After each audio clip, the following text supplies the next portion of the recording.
कहानी की शुरुआत ब्रायन नाम के एक आदमी से होती है जो बहुत ही ज्यादा गुस्से में कुछ गैंगस्टर्स का पीछा कर रहा था। वो लगातार एक पुलिस ऑफिसर की तरह उन पर नजर रख रहा था और जल्द ही उसने उन पर हमला करने का फैसला किया। ब्रायन के पास बंदूक तो नहीं थी, इसीलिए उसने एक डंडे की मदद से अचानक से गैंगस्टर्स पर हमला कर दिया। पहले तो गैंगस्टर्स को कुछ समझ नहीं आया, पर फिर वो ब्रायन का पीछा करने लग गए। ब्रायन के पास वहां से भागने के अलावा और कोई चारा नहीं था, पर थोड़ी आगे जाते ही उसके सामने एक ट्रॉली आ गई, जिसका फायदा उठाकर उसने कुछ गुंडों को मार दिया। पर बदकिस्मती से उनमें से एक गुंडा जिंदा बच गया। और तो और उस आदमी के पास बंदूक भी थी और अपना ब्रायन एकदम निहत्था था। उस गैंगस्टर ने तुरंत ही ब्रायन पर गोली चला दी, जो सीधा जाकर उसके गले में लगी। जैसे ही ब्रायन की बीवी को एक खबर मिली तो वो सीधा हॉस्पिटल पहुंची, लेकिन वो इस बात पर विश्वास नहीं कर पा रही थी कि ब्रायन अब कभी बोल ही नहीं सकेगा। अगली सुबह ब्रायन के होश में आते ही डेनिस वेसल नाम का एक आदमी उससे मिलने आया।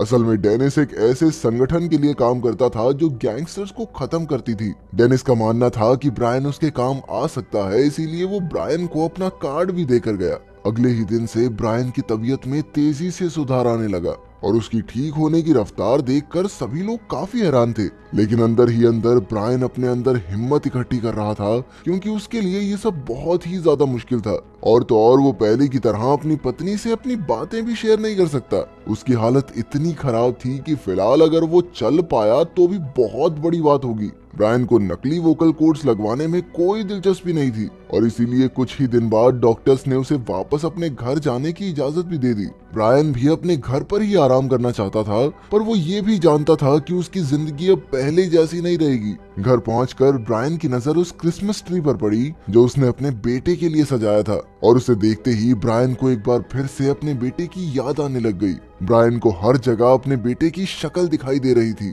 और तभी उसकी नजर एक अखबार पर पड़ी, जिसके किसी पन्ने पर उसके बेटे की मौत की खबर छपी हुई थी। उसकी बीवी चाहकर भी अपने पति की कोई मदद नहीं कर पा रही थी और शायद इसी वजह से वो खुद को इस सिचुएशन में बहुत लाचार महसूस करने लगी। अगले कुछ दिन ऐसे ही बीत गए और अब ब्रायन को अपनी बीवी से चैट पर बात करनी पड़ती। वो जानता था कि अब वो पहले की तरह शायद पैसे नहीं कमा पाएगा और शायद उसकी सारी जिम्मेदारी उसकी पत्नी को उठानी पड़ेगी। जब वो घर पर अकेला होता तो उसे अपने बेटे की यादें सताने लगती, जिनमें से कुछ यादें उस मनहूस दिन की भी थी जिस दिन उसका सब कुछ उससे छिन गया। असल में उस दिन ब्रायन अपने बेटे और बीवी के साथ गार्डन में खेल रहा था कि तभी पास ही में एक गैंग वॉर शुरू हो गई, जिसमें से एक गोली आकर सीधा ब्रायन के बेटे को लगी। ब्रायन बीच में कूदकर अपने बेटे को बचाना चाहता था, लेकिन तब तक बहुत ज्यादा देर हो चुकी थी। वो बेचारा बच्चा पूरी तरह खून से लथपथ हो गया। लेकिन दूसरी तरफ गैंगस्टर्स को इस चीज से कोई फर्क नहीं पड़ा। जब ब्रायन उन गैंगस्टर्स का पीछा कर रहा था तब उसकी नजर एक गुब्बारे पर भी थी, जिसे उसके बेटे ने अपने आखिरी समय में पकड़ा हुआ था। वो उस गुब्बारे को अपने बेटे की आखिरी निशानी समझकर रखना चाहता था, लेकिन हवा की वजह से वो उड़कर दूर कहीं चला गया, जिसके बाद उन गुंडों का सामना करते हुए उसे गोली भी लग गई। लेकिन अब ब्रायन एक कमजोर आदमी की तरह आराम से बैठना नहीं चाहता था, बल्कि उसने तो ठान लिया था कि वो अपने परिवार के साथ किए हुए गुनाह का बदला लेकर रहेगा। और इसके लिए उसके पास एक बहुत बड़ा प्लान भी था, जिसमें उसके बेटे की साइकिल भी शामिल थी। ब्रायन के अंदर बदले की आग जल रही थी और वहीं उसकी पत्नी ने भी पूरी तरह से उसका साथ देने का फैसला किया। अभी ब्रायन को डेनिस वेसल नाम के उस आदमी की याद आई जो उसे अपना कार्ड देकर गया था। वो ये जानना चाहता था कि क्या डेनिस उसकी मदद कर सकता है, इसीलिए वो उसके कार्ड पर दिए हुए पते पर अकेला ही पहुंच गया। असल में डेनिस पुलिस के ही एक खुफिया डिपार्टमेंट के लिए काम करता था और उसका इंतजार करते हुए ब्रायन की नजर उसके ऑफिस में लगी हुई कुछ तस्वीरों पर पड़ी, जो शहर के सबसे बड़े गैंगस्टर्स की थी। उन सब में से एक वो आदमी भी था जिसने ब्रायन को गोली मारी थी, और उस गुंडे का नाम था पलाया, जो शहर की सबसे बड़ी गैंग का लीडर भी था। ब्रायन तुरंत ही उन सभी गैंगस्टर्स की तस्वीरें खींचने लगा, क्योंकि वो जानता था कि आने वाले कुछ दिनों में ये सभी लोग उसके निशाने पर होंगे। थोड़ी देर बाद जब डेनिस वहां पहुंचा तो उसने देखा कि ब्रायन पहले ही वहां से निकल गया था। असल में ब्रायन के हिसाब से उसका काम यहाँ पर पूरा हो गया था, इसीलिए वो चुपचाप वहां से चला गया। घर पहुंचकर ब्रायन ने अपने प्लान की शुरुआत की। वो उनमें से किसी को भी जिंदा नहीं छोड़ना चाहता था, इसीलिए उसने 24 दिसंबर को सब पर हमला करने का फैसला किया।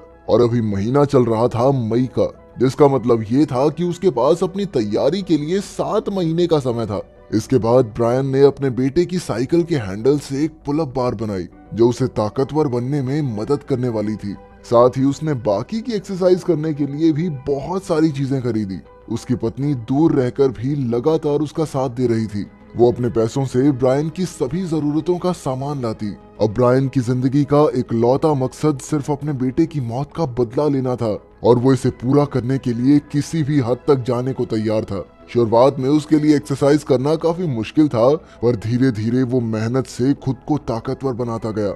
इसके बाद उसने एक गाड़ी भी खरीदी जिसे वो अपने मिशन में इस्तेमाल करने वाला था। अगले कुछ महीनों तक ब्रायन लगातार अपने हथियार इकट्ठे करने में लगा रहा। कसरत के साथ साथ वो न्यूज भी सुनता था ताकि उसे गैंगस्टर्स की सभी गतिविधियों के बारे में पता लगता रहे। हथियार इकट्ठे करने के बाद ब्रायन को एक और बहुत मुश्किल काम करना था। असल में अपनी बीवी की सुरक्षा के लिए उसे काम खत्म होने तक उससे दूर रहना होगा ताकि कोई भी उसकी बीवी को नुकसान न पहुंचाए। अगले कुछ दिनों तक ब्रायन ने लगातार गैंगस्टर्स के अड्डों पर नजर रखना शुरू कर दिया। साथ ही उसने उनके सभी ठिकानों की तस्वीरें भी खींच रखी थी और उसे अब अपने बदले के अलावा और कुछ नहीं दिख रहा था। साथ ही धीरे धीरे बंदूक के साथ उसका निशाना भी जबरदस्त होता जा रहा था।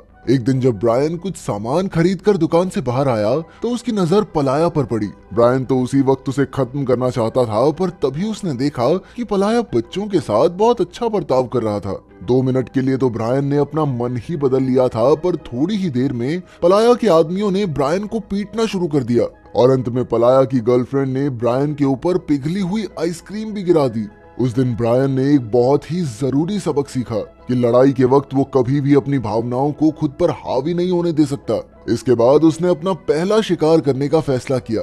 उसी रात वो एक गैंगस्टर के घर में घुसा और उसे किडनैप करके अपने घर ले आया। लेकिन वो गुंडा ब्रायन को अभी भी वो कमजोर आदमी समझ रहा था जिसे उन्होंने पीटा था, जो शायद उसकी सबसे बड़ी गलती थी। ब्रायन ने उसे बहुत टॉर्चर किया और अब वो इतना ताकतवर हो चुका था कि वो गुंडा उसके सामने 2 मिनट भी टिक नहीं पाया। उसे पीटने के बाद ब्रायन को बहुत अच्छा लग रहा था और अब वो अपने मिशन के लिए पूरी तरह से तैयार था। इसके बाद ब्रायन ने अपने सभी हथियार इकट्ठे किए और फिर अपने मिशन पर जाने से पहले वो एक आखिरी बार अपनी पत्नी को देखने गया, जो उस वक्त उनके बेटे की तस्वीर बना रही थी। इसके बाद वो अपने बेटे की कब्र पर गया और फिर आखिर में डेनिस के दरवाजे पर दस्तक दी। जब डेनिस ने दरवाजा खोला तो उसके सामने एक नामी गैंगस्टर बंधा हुआ पड़ा था और वो उसे देखते ही समझ गया कि ये ब्रायन का इशारा था कि आने वाले दिनों में कुछ बहुत बड़ा होने वाला है। उस गुंडे के अरेस्ट होने के बाद ब्रायन ने डेनिस से कहा कि तुम्हें कुछ बातें पता होनी चाहिए। उसने डेनिस को सारी जानकारी देते हुए सभी गैंगस्टर्स के नाम, उनके जुर्म और उनके एड्रेस तक बता दिए। वो चाहता था कि उसका मिशन खत्म होने के बाद डेनिस उसकी पुलिस से बचने में मदद करे। खैर, कुछ देर बाद ब्रायन अपनी गाड़ी में घूम रहा था कि तभी उसकी नजर कुछ गुंडों पर पड़ी जो लोगों को बिना बात के परेशान कर रहे थे। पहले तो ब्रायन ने उन्हें अनदेखा करने की कोशिश की, पर फिर उसने अपना मन बदलते हुए उन गैंगस्टर्स पर हमला कर दिया, जिसके बाद ब्रायन ने एक एक करके उन सभी को खत्म कर दिया।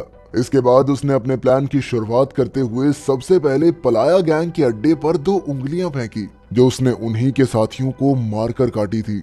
उन उंगलियों को देखकर सभी लोग हैरान थे, पर उस रात उनकी गैंग का जो भी आदमी बाहर आया वो वापस जिंदा बचकर अंदर नहीं गया। ये सब देखकर तो अब पलाया भी काफी डर गया। इसीलिए उसने अपने सबसे खास आदमियों को काफी सारे पैसे देकर ब्रायन को मरवाने की कोशिश की, लेकिन ब्रायन के सर पर तो खून सवार था। उसने उन सभी को चुनौती देते हुए सीधा अपनी गाड़ी उनके अड्डे में घुसा दी। वो उन सभी पर लगातार अंधाधुंध गोलियां बरसा रहा था। सभी गैंगस्टर्स ये देखकर हैरान थे, क्योंकि किसी ने कभी सपने में भी नहीं सोचा था कि उनका दुश्मन एक ऐसा आदमी होगा जिसके गले पर गोली लगी हो। ब्रायन ने हर उस आदमी को मारना शुरू कर दिया जो उसका पीछा करने आया। मानो वो चाहे जिस मर्जी गाड़ी में आए, उसका अंत ब्रायन के हाथों ही होगा।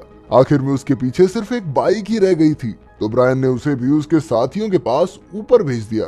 अपने आदमियों को इस तरह से मरता देख पलाया ने सभी को हेडक्वार्टर्स की रखवाली करने का आदेश दिया और वहीं दूसरी तरफ ब्रायन ने भी हेडक्वार्टर्स के पास ही थोड़ी देर आराम करने का फैसला किया। लेकिन वो आराम थकावट दूर करने के लिए नहीं था। असल में ब्रायन ने अपने प्लान के मुताबिक वहां अपनी जैकेट बदली ताकि वो उन्हीं गुंडों की बाइक पर बैठकर अपने दुश्मनों को धोखा दे सके।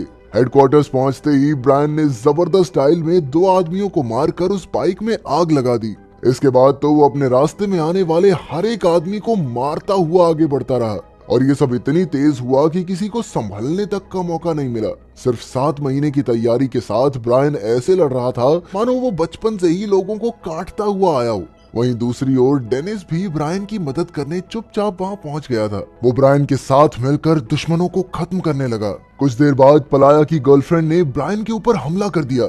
इसके बाद ब्रायन का सामना हुआ पलाया की गर्लफ्रेंड से।